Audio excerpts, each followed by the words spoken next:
Members of the press, thank you very much for joining us today. Viva, comrades, viva. Viva. Long live the liberation, long live. Long live. Viva, comrades, viva. Viva. We are gathered here today because yesterday we saw two of the countries, what we could call arch enemies, political arch rivals, sign a memorandum of agreement.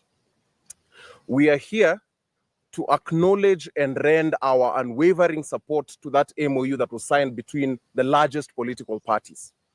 I therefore take this chance to commend my party leader, His Excellency the Prime Minister Raila Amolo Odinga, and the party leader of the United Democratic Alliance, who is the President of the Republic, His Excellency President William Samoei Ruto. But this one is particularly addressed to the young people. Last year, we shocked the system.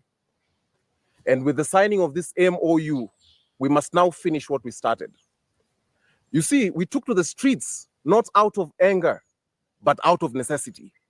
We gave this country a dose of truth, raw, loud, and undeniable. We showed them that the youth are not a footnote. We are the story. Is that not so, comrades? Yeah. Our voices rang through the heart of the nation, forcing Kenya to face a reality that they had long ignored. The future is no longer coming. It is here. Viva, comrades, viva. Viva. But revolutions do not end with sparks. Sparks light fires, and fires must be tended or they shall die. This moment that we created is not enough. We must see through the end. Our uprising was a beginning, not an ending. It is time to take what is rightfully ours. No more standing at the gates, begging for entry. No more being spoken for. No more empty seats at the table where the future of Kenyan youth is discussed. We will not be spectators in our own story. We are not guests in this house. We are its foundation. The youth leagues of the parties you see here, within all political parties, we are saying that those leagues must be mainstreamed, not as a tokenistic gesture, but as a direct acknowledgement that the youth are a political force. In fact, we are the ones who caused this seismic shift in this country. Political parties are the temples of the state and governance. And it is time we stormed those gates and occupied the inner sanctum. If any of these political parties will not open the doors, we will tear them down. Now, fellow comrades, Parliament, the streets, and political parties, these are our battlegrounds. We refuse to be shut out. We refuse to be used as campaign fuel, only to be discarded when the elections are over. Whichever color you wear, whether it is chungwa, whether it's yellow for the wheelbarrow, whether it's white, it does not matter. We must all sit at the table. We, the Kenyan youth, will shape the future. Because this is not about party loyalty or tokens, and this is about Kenya. This is about the survival of our generation. We will no longer carry the burden of decisions made without us. The youth are not the problem. We are the solution. Therefore, to the 10-point manifesto agenda that was set out yesterday, the Memorandum of Understanding, these are the issues and how we want the government to address them. And we keep on telling the youth that do not mobilize from out there. Even if you disagree with political formations, we must all come to the table. It cannot be that they're coming to organize and then us, we are left on the streets. When the political formations are happening, we are not on the table. Lazima tukue kwa meza, ukweli urongo. Kweli. Therefore, when we talk about inclusivity in governance, we don't just want lip service. We do not want to be sidelined. I don't want to hear that a person has been thrown to be in the board of a PP2 school. Not that there's anything wrong with PP2. We want to have meaningful representation in the political and economic decisions for this country. We want economic investment. We want job opportunities here at home. Ama nyinyi mnataka kuenda Saudi Arabia kukua slaves? Jobs here at home with dignity. We want integrity in leadership. If you're a leader in public service, go and read Article 6, Chapter 6 of that Constitution. We want the right to protest. This has been enshrined in that MOU. And this we will take as a yardstick starting tomorrow, because we know that there are people who are organizing peaceful marches. If the youth are peaceful, the police shall and must not meet violence to them. We have lost far too many young people unnecessarily in the hands of rogue police. We want an end to police brutality. We want a realization of compensation and justice to victims of police brutality. Protect our sovereignty. Kenya belongs to us, not to the foreign powers. We don't want to hear this story of foreigners come to mine our land, they take all the minerals abroad, and the money does not stay here. We have foreigners owning conservancies and large tracts of land, while these young comrades do not have land at home. Yes, we want the fight against corruption to not be just about lip service, and we will be monitoring very keenly within these political parties. There will be no hiding, there will be no impunity, there will be no deals behind closed doors that are unconstitutional. We want you people, as the government, to strengthen devolution. This thing where the national government wants to cap and not need the capitation, please stop joking around with devolution. We want an audit, a clear audit of our national debt. And we want those austerity measures to be put in place. It cannot be that we are still living in largesse, yet we are saying that we are in crisis and we'll be in this crisis for the next about decade or so. We want you to have very responsible use of our resources. The wealth of this Kenyan economy must work for Kenyans, not for Swedish or whatever bank accounts. They must work for us here in Kenya. And lastly, we want you to implement that NADCO report. Go and read the WAKI report, go and read the TJRC reports, all these reports that involve justice, reconciliation, equality, and the freedom and liberty of the Kenyan people. Implement them. Kenyan youth, we will reject any sideshows. We will reject any intimidation. We will reject any attempts to divide us along tribal, political, and economic lines. This is not about comrades. This is about our survival. And let me be clear. We are not asking for permission. We are not waiting for an invitation. We are here to take our place by any means necessary. If the doors are closed, comrades, if the doors are closed, we will knock them down. If the system resists, we will push harder. We are not just the future. We are also the present. We are the storm, and we will not be stopped. The youth of Kenya will lead, and Kenya will rise. Viva, comrades, viva. Viva. Viva, comrades, viva. Viva. Long live organizing in political parties. Long live. Long live. Thank you very much. So, members of the press, today we have had a consultative meeting with youth leagues from different political parties. And together we have formed what we call Youth for Broad-Based Government, what we call YBB. And this is our agenda. We want to carry out civic education. We'll be doing town hall meetings in each and every county. So what we want to ask you is that wait for us in each and every county. We are going to do town hall meetings to ensure that we educate the youth in this country and tell them the importance of the broad-based government. Na tumesema ya kwamba sisi kama vijana tumeamua tutakuwa laini ya kwanza. Na tunataka vijana wote wa hii Kenya wajue ya kwamba sisi ni wakati wetu wa kuongoza. And what we will do, we will ensure that all of you, vijana wenye hawana mwelekeo, this is a team that is going to lead you. Na wao ndio wataonyesha mwelekeo yenye mtachukua kama vijana. Comrades power. Power. Comrades ra. Ra. Nataka kusema ya kwamba tumeona ya kwamba kuna viongozi wengine kazi yao ni kutenganisha wa Kenya. They want to divide Kenyans in tribal lines.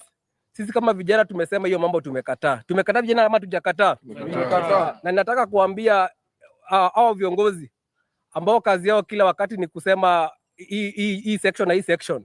Sisi youth from YBB, we want to bring all these youth together na tukujua kwamba umetoka region gani ama umetoka county gani, hii movement ni yenyu.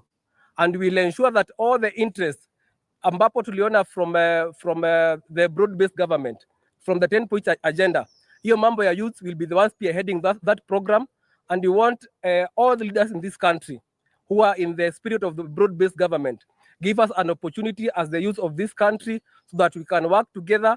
They want to inclusivity in leadership, ndio kuwe na utangamano kati ya the old generation and the new generation. Na vijana, I want to tell you this. Born are the days that you are being told that you are the leaders of tomorrow. It's upon us to take that opportunity and be the leaders of today. Na tunasema ya kwamba hatugoji kupangwa, tumejipanga. We are YBB and we are going to make sure that all the youth in this country are in this movement so that we can join His Excellency, the Right Honorable Prime Minister Raila Amolo Odinga, His Excellency, the President of the Republic of Kenya, in the unity call and making sure that Kenya is one. Comrades power. Comrades Ria. Thank you. Members of the Fourth Estate, I want to appreciate you for coming here today. And as YBB, we are here to affirm our support to our leaders of this country. That is the Right Honorable Prime Minister Raila Amolo Odinga and His Excellency, the President of the Republic of Kenya, William Samoei Ruto. Tunasema ni asante sana kwa kuleta Wakenya wote pamoja. Na sisi kama vijana kutoka kwa mitaa zote nchini Kenya, tuko tayari kuwa support through YBB, Youth for Broad-Based. Tuko hapa leo tunasema kwamba we will not be used anymore. Gone are the days wakati tulikuwa tunapewa kitu kidogo tuende kuzua, wakati watu wengine walikuwa wanalipwa waende kuzua rabsha. Sisi kama vijana wadogo tumesoma, tuko na makaratasi na tuko na nidhamu na kila kitu ambayo tunahitaji ili tuweze kusongesha nchi yetu mbele. So kama vijana wote Kenya mzima tumeungana leo. Ukiangalia tuko na party zote hapa ziko broad based. Tuko hapa kuhakikisha kwamba tuko na amani. Hatutaki vita tena, hatutaki kuona Kenya ile happen last year on June. We want to say that we must be there. For us to win it, we must be in it and we must be on the table. As young people, we have not had anyone representing us for the longest time, but we know that our president is a listening president. The only challenge we had is that we had no one to represent us. That's why we are here to support them. As YBB, we will be going all over the country like my colleagues have said. Tuchukue maoni ya vijana wote, tujue wanataka help hawajapata, SHA haifanyi, tujue ni nini wanataka hawajapata kazi, zote tuziweke pamoja. Then one day we will have a mega YBB declaration that we will present our issues to our president so that tuweze kumpea mwelekeo na pia sisi aweze kutufanyia. We know that our president is always listening na tunajua kwamba atatusupport. So that's why we as comrades here, as young people from the country all over, we have come and said that peace is better than anyone or anything else in this country. Comrades, viva! Viva! Comrades, power! Power! Comrades, ria! Ria! Broad-based, ria! Broad-based, star!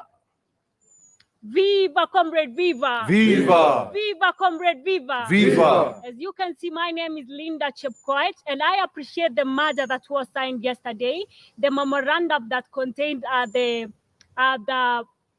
handshake between the current president, His Excellency Honorable William Samoei Ruto, and the head Prime Minister, Honorable Raila Amolo Odinga. We appreciate you shaking your hands, and we believe that whatever was contained in the memorandum, that there shall be peace in the country, that the youth shall be engaged in programs and activities taking place in the country.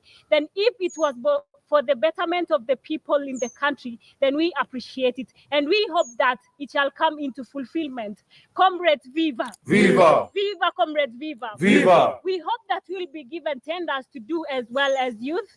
We hope that we will be engaged in government activities, and we really appreciate you coming and shaking hands, and we hope that it's going to work. If it will not work, then we shall appear in the streets. Viva, comrades, viva! Viva! Viva, comrades, viva! Viva! We are coming. Thank you. Asante sana. Tuongee kama Wakenya. As young people, if you're listening to the sound of my voice, we have similar issues. This is why we reject to be divided along tribal lines, along any party lines. And you've seen what has happened at the top. I really want to commend my party leader, the Right Honorable Prime Minister, His Excellency Raila Amolo Odinga, for the merger the memorandum of understanding that he signed with the President, Dr. William Samoei Ruto. As young people, we have very simple demands. We want proper healthcare. We want an education. We want an end to police brutality. The young people have shed so much blood in this country, and we want that to stop. We want all the rogue police officers to be brought to book in this government, in this political dispensation. And we've said, we tried doing it out there, but then we realized that formation was not working. Now we are inside this structure. We are inside the room. We want to bring those structural changes from within. And we're urging I'm urging my party leader, Your Excellency, together with the president, sort out the issues with the youth are talking about. We have always remained to be peaceful. You have shown us that you can unite there. And if you're also a young person, and if you're out there, you're saying that these political parties do not work for you, form your own parties, come to the table. Let us ensure that when the deals are happening here within the political parties, we are not somewhere out there and missing out on this. So this is a clarion call to everyone in the movement. It remains strong and it continues. Gen Z now represents Generation Zote. We will not exclude any old person, young woman, differently able. They will be here. And we are asking this government to work for us, because that is the work of any working government. Asanteni sana. Like you've heard, the clarification. This is used for broad-based government. My name is Victor Njeru, and I'm the ASG of the Youth for Broad-Based Government. So I want you to get the leadership structure as it is. So I think you can do the introduction with the position. Yeah, my name is Omwansa, son of Omwansa. I'm the treasurer and national coordinator of the Youth for Broad-Based 2025. My name is Linda Chepkoech, and I am the vice chair for the Youth Broad-Based Government. Yeah. Kasmuel Macoure, I'll be chairing this initiative and ensuring that we bring all the youth together in this country to ensure that this government works and delivers for us. Viva comrades, viva. Viva. Long live Raila Amolo Odinga, long live. Long live. Long live President William Samoei Ruto, long live. Long live. Long live the Prime Minister Raila Amolo Odinga, long live. Long live. And who says that the Right Honorable Prime Minister Raila Amolo Odinga betrayed them? I think it is a rather unfortunate position. It is unrealistic, because the Prime Minister has offered himself not once for leadership, and he has consistently been rejected at the ballot. So whenever he enters a handshake, it is usually him accepting and respecting the voters' law. And you know, this is like a marriage. It's like you're going out with a lady and they reject you. And then they hear you got married, and then they come and tell you that, now you betrayed me. I don't think Raila Amolo Odinga betrayed anybody. And if you see in the memorandum of understanding that he signed, the issues that we have been speaking about are the exact same issues that has led to that merger. And we are hoping that in this new dispensation, we will be able to realize solutions without taking the children of the poor people to die on the streets, without taking these youth, because these are the youth who offer their lives. And sometimes some of them are staying on social media and they don't want to join us in the streets, or sometimes they don't want us to, people want us to have chaos for the sake of chaos. We have career activists who just, the only way livelihood can be is when their people are perpetually protesting. We are saying, because all of us are on the streets here, Sindio, now we are saying, we also want to take a breather. We want to be alive in a country that works for us. So the Prime Minister has not betrayed anybody. If anything, he has done yet again a thing that is in the best interest of the country. We'll stay away. And now the thing is, he is also in support of the young people. Therefore, I think when it gets to the point where he betrays us, I will be the first to let you know. And you, my Vice Chair? If you've read the merger, you can see that they are stating that they are going to work on economic, political, and social. The social welfare of the people of the country.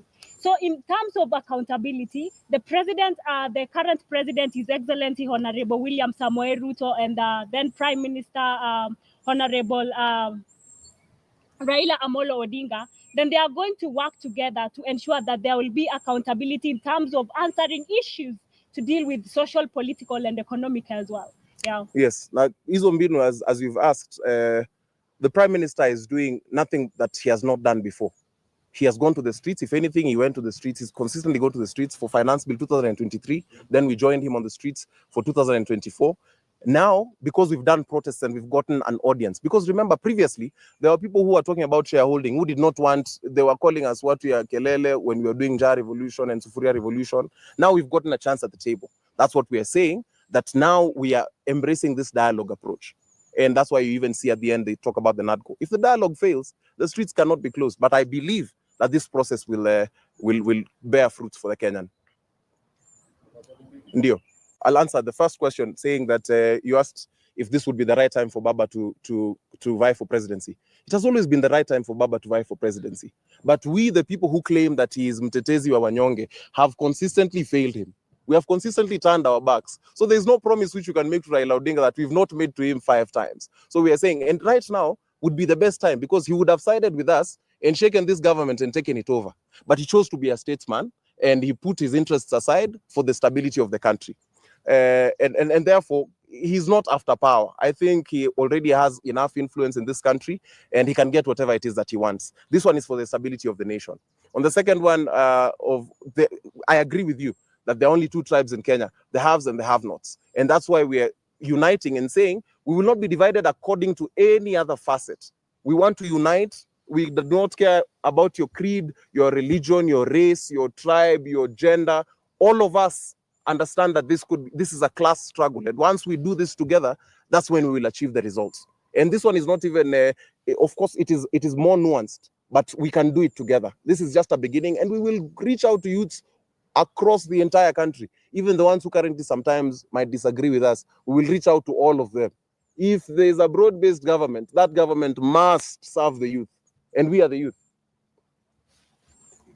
Asante sana.